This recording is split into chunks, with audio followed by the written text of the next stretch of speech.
നേരിട്ട് അമീനിയിൽ നിന്നും കൊച്ചിയിലേക്ക് പറക്കാൻ സൗകര്യമുണ്ടായിട്ടും ഒരു ദിവസം രോഗിയെ കവരത്തിയിൽ വെച്ചു. ആ കവരത്തിയിൽ വെച്ച് പിറ്റേ ദിവസം ഇവിടെ കൊണ്ടുവന്നു. ഇവിടെ കൊണ്ടുവന്നെത്തുമ്പോഴേക്കും കാര്യങ്ങൾ വഷളായി. ഇന്ന് മരണപ്പെട്ടു. 2 മാസം പ്രായമുള്ളൂ. ഇതൊക്കെ വിചിത്രമായിട്ടുള്ള എവിടെ നിന്ന് ഉദിക്കുന്ന ബുദ്ധിയെന്നറിയില്ല. വാഹന നിയന്ത്രണം തീർച്ചയായിട്ടും ഭരണഘടനാ വിരുദ്ധമാണ്. ഈ വിഷയമായിട്ട് NCP സംസ്ഥാന കമ്മിറ്റി ജില്ലാ കളക്ടറെ കാണുകയുണ്ടായി. NCPയുടെ ശക്തമായ പ്രതിഷേധം പ്രകടിപ്പിക്കുകയുണ്ടായി. ഈ വിഷയമായിട്ട് ഒരു രീതിയിൽ സഹകരിക്കുകയില്ല എന്നുള്ള കാര്യം വളരെ വ്യക്തമാക്കിയിട്ടുണ്ട്. ഇനി ഇതെങ്ങനെ പ്രായോഗികമാക്കുമെന്ന് ചോദിക്കുമ്പോൾ ഒരിക്കലും ഈ പറയപ്പെടുന്ന വാഹനങ്ങൾ ഇനി ബുധനാഴ്ച അഥവാ ആരെങ്കിലും ഓടിക്കഴിഞ്ഞാൽ 500 രൂപ ഫൈൻ ഈടാക്കുമെന്ന് പറയണം. എന്തടിസ്ഥാനത്തിലാണ് ഈ ഫൈൻ? എവിടെ നിന്നാണ് ചെയ്തിരിക്കുന്നത്? ഏതിൻ്റെ മാനദണ്ഡത്തിലാണ്? ഭരണഘടനയുടെ ഏത് അവകാശം വെച്ചുകൊണ്ട് അല്ലെങ്കിൽ ഏത് രീതിയിൽ വെച്ചുകൊണ്ടാണ് ഈ 500 രൂപ സ്വീകരിക്കാൻ പോകുന്നത്? ഈ 500 രൂപ എവിടെയാണ് ഡെപ്പോസിറ്റ് ചെയ്യാൻ പോകുന്നത്? ഇതൊന്നും നിയമപരമായിട്ട് യാതൊരു രീതിയിലും ന്യായീകരിക്കാൻ പറ്റാത്ത രീതിയിലുള്ള ഒരു ഉത്തരവാണ് ഇറക്കിയിരിക്കുന്നത്. ഇത് നമുക്ക് എല്ലാവർക്കും അറിയാം. ഹൈക്കോടതിയിൽ ആരെങ്കിലും പോയി കഴിഞ്ഞാൽ എത്രയും പെട്ടെന്ന് ഇത് സ്റ്റേ ചെയ്യപ്പെടുന്ന ഒരു സംഭവമാണെന്നുള്ള കാര്യത്തിൽ യാതൊരു സംശയമില്ല. ഇതൊക്കെ വിചിത്രമായിട്ടുള്ള എവിടെ നിന്ന് ഉദിക്കുന്ന ബുദ്ധിയെന്നറിയില്ല. ഇതിൽ ഞാൻ മനസ്സിലാക്കുന്നത് ഇത് വേറെ രീതി, ഇതൊരു ഗിമ്മിക്കായിട്ടാണ് ഞാൻ കാണുന്നത്. കാരണം ആ ഓർഡർ ഇറക്കിയതിന് ശേഷം അന്ന് തന്നെ വൈകുന്നേരം വന്ന 2 ഉത്തരവുകൾ ചിലപ്പോൾ ശ്രദ്ധിച്ചിട്ടുണ്ടെന്നറിയില്ല. അത് ജനതാമസമുള്ള ദ്വീപുകളടക്കം ലിക്കേഴ്സിന് പെർമിഷൻ കൊടുക്കുന്ന രീതിയിലേക്കുള്ള ഒരു ഉത്തരവ് ഇറങ്ങുകയുണ്ടായി. ഇനി വാഹനാപകടത്തേക്ക് വരികയാണെങ്കിൽ ഇതിൽ അവർ പറയുന്ന കാര്യങ്ങൾ ആരോഗ്യം സംരക്ഷിക്കാനായിരിക്കും, പിന്നെ പൊല്യൂഷൻ കൺട്രോൾ ചെയ്യാൻ വേണ്ടിയിട്ട്. ലക്ഷദ്വീപിൻ്റെ ആരോഗ്യ അവസ്ഥ നിങ്ങൾ മനസ്സിലാക്കി കഴിഞ്ഞാൽ ഇന്നും കൊച്ചിയിൽ വെച്ചുകൊണ്ട് 2 മാസം പ്രായമുള്ള ഒരു കുഞ്ഞ് മരണപ്പെടുകയുണ്ടായി. മരണപ്പെടാനുള്ള കാരണം എന്താണ്? ഇവാക്യുവേഷൻ ഒരു ദ്വീപിൽ നിന്ന്, അതായത് പെരിഫറൽ ഐലൻഡിൽ നിന്ന്, അമിനി ദ്വീപിൽ നിന്നും നേരിട്ട് കൊച്ചിയിലേക്ക് കൊണ്ടുവരേണ്ട കുട്ടിയെ ഒരു ദിവസം കൊണ്ടുപോയി കവരത്തി കിടത്തി.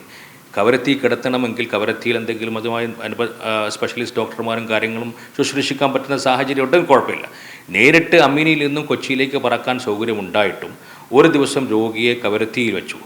ആ കവരത്തിയിൽ വെച്ച് പിറ്റേ ദിവസം ഇവിടെ കൊണ്ടുവന്നു. ഇവിടെ കൊണ്ടുവന്നെത്തുമ്പോഴേക്കും കാര്യങ്ങൾ വഷളായി. ഇന്ന് മരണപ്പെട്ടു. 2 മാസം പ്രായമുള്ളൂ.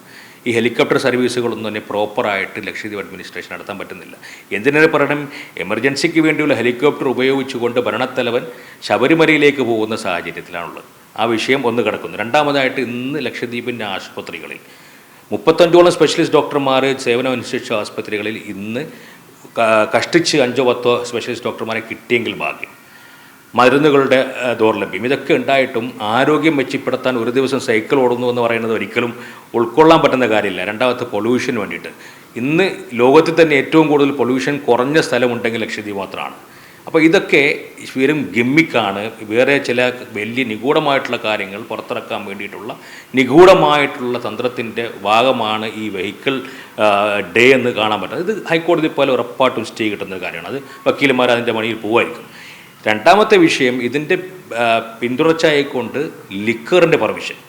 ഇതിലവർ പറയുന്നത് സർവേ നമ്പറിൽ മാത്രമാണ് ലിക്കർ കൊടുക്കാൻ പോകുന്നു എന്ന് പറയുന്നു. ശരിക്കും പറഞ്ഞു കഴിഞ്ഞാൽ ലിക്കർ സുലഭമായിട്ട് ജനങ്ങൾ താമസിക്കുന്ന സ്ഥലത്ത് ഒഴുക്കുക എന്നുള്ളതിൻ്റെ ഏറ്റവും വലിയ ലക്ഷ്യവും ഉദ്ദേശവും ഇതിലൂടെ കാണാൻ പറ്റും. കാരണം എന്ന് പറയുന്നത് ഈ സർവേ നമ്പറിൽ ഉള്ള ആൾക്ക്, പെർമിറ്റുള്ള ആൾക്ക് മാത്രം കൊടുക്കുന്നു നോക്കുക. അയാളെ സുഹൃത്തിന്, പുറത്തുള്ളൊരു സുഹൃത്തിന് കൊണ്ടേ കൊടുത്തു കഴിഞ്ഞാൽ ഏത് നിയമം വെച്ചുകൊണ്ട് അയാളെ ശിക്ഷിക്കപ്പെടാം. ഇന്ന് ലക്ഷദ്വീപിലുള്ള പ്രൊഹിബിഷൻ ആക്ട് ഒക്കെ തന്നെ വളരെ ദുർബലമാണ്. അത് ശക്തിപ്പെടുത്താനുള്ള ഒരു കാര്യവും ചെയ്തിട്ടില്ല. അങ്ങനെ ഒരാളുടെ കയ്യിൽ നിന്നും ഈ ലിക്കർ പിടിക്കപ്പെട്ടാലും അയാൾക്കെതിരെ വരാൻ പോകുന്ന ശിക്ഷകളെന്താ വളരെ മൈന്യൂട്ടാണ്. അപ്പോൾ ചുരുക്കം പറഞ്ഞാൽ എല്ലാ ദ്വീപിലും കള്ള് അവൈലബിൾ ആക്കുക. അതും ശരിക്കും ലക്ഷദ്വീപുകാരുടെ വികാരം എത്രത്തോളം പരീക്ഷിക്കുന്നതെന്നറിയില്ല. അവരുടെ ഈ പരിശുദ്ധമാക്കപ്പെട്ട റമളാൻ മാസത്തിലാണ് ഈ പറയപ്പെട്ട എല്ലാ ദ്വീപുകളിലും, പണ്ട് ടൂറിസത്തിന് മാത്രമല്ല, പണ്ടൊക്കെ പറഞ്ഞ ടൂറിസം പ്രൊമോഷന് വേണ്ടിയിട്ടാണെന്നുള്ളത്, ഇപ്പോൾ ടൂറിസം എല്ലാ ദ്വീപുകളിലും ഇത് അനുവദിച്ചുകൊണ്ടുള്ള ഉത്തരവാണ് ഈ പറയപ്പെട്ട ലക്ഷദ്വീപ് അഡ്മിനിസ്ട്രേഷൻ ചെയ്തുകൊണ്ടിരിക്കുന്നത്. ഇതിനെ സത്യം പറഞ്ഞാൽ ചോദ്യം ചെയ്യേണ്ടവർ, ഇതിനെ വിജയിച്ചു പോയി കഴിഞ്ഞാൽ 30 ദിവസം കൊണ്ട് കള്ള് ഞങ്ങൾ നിർത്തലാക്കുമെന്ന് പറഞ്ഞ് വിജയിച്ചു പോയവരൊക്കെ അതിനൊന്നും ഒരു രീതിയിലുള്ള പ്രതികരണങ്ങളോ ഒന്നും തന്നെ കാണുന്നില്ല. ആ കാണാത്തതിൻ്റെ ലക്ഷ്യങ്ങൾ നമുക്ക് മനസ്സിലാകാൻ പറ്റും. കാരണം അദ്ദേഹവുമായിട്ട് വളരെ അടുപ്പത്തിലാണ് ഇന്നത്തെ മെമ്പർ ഓഫ് പാർലമെൻറ്റ്.